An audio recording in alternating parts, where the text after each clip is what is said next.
Hi there again folks, well this is the inside of the shed basically, and all you've got in here is 3 simple transfer roads, and then there's the portal over there, and that just round that bend is Sutherland. If we go out that way, you have to go straight across the gorge, and then up onto the upper line, and there's a bit of a gradient there, drops down then and into Chilvers. And normally when we're doing a video, say a gala or a timetabled event, something like that, that bit of line will not be seen. That will be seen as to be the end of the line, and then services terminate, run round at Chilvers and come back. Hang on, I'll just send this one out and I'll talk to you in the time it takes for it to get round.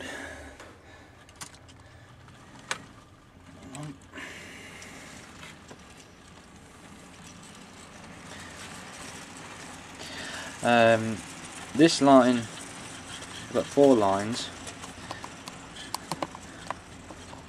The line you can see the wagon's just gone out of, that's a dead end.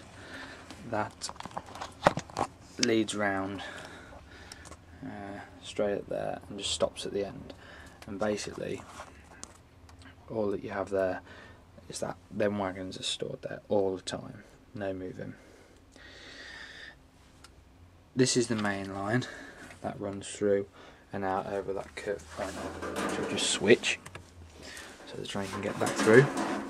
Here you've got 5775, 5328 and Smokey Joe. Over the back flying Scotsman and the Devon Bell, 45156 Black 5, and then that's Rogue, as we call it, simply because the paint job on it looks like it's been by someone who'd been featured on Rogue Traders.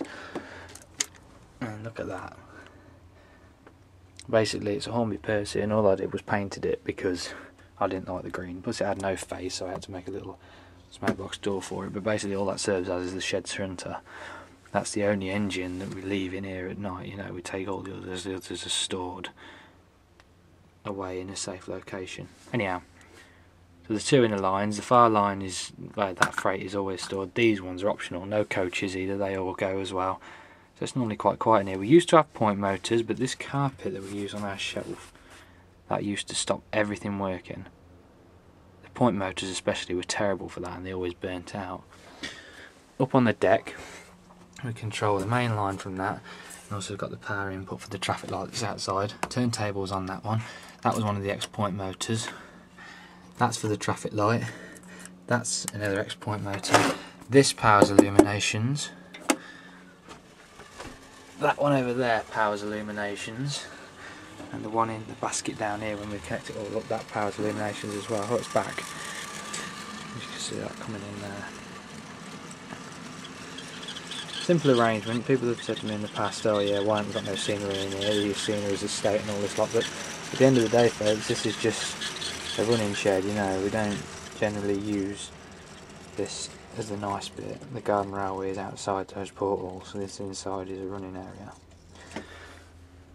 So all we do, once they're outside, because they've got no access this end, we have to switch the point, and then obviously the freight wagons will be shoved back. In this case we've got the taff tank, 66 double low on the front, and they just go back up onto their side in there. That's basically what it is.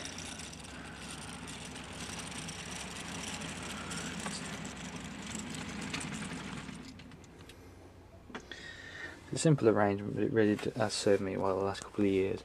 2005, when we first started running, all you did was go through there, and none of this was here. The main line was there.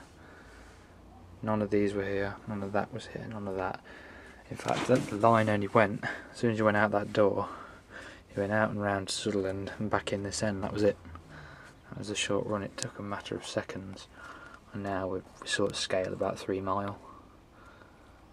It's fine.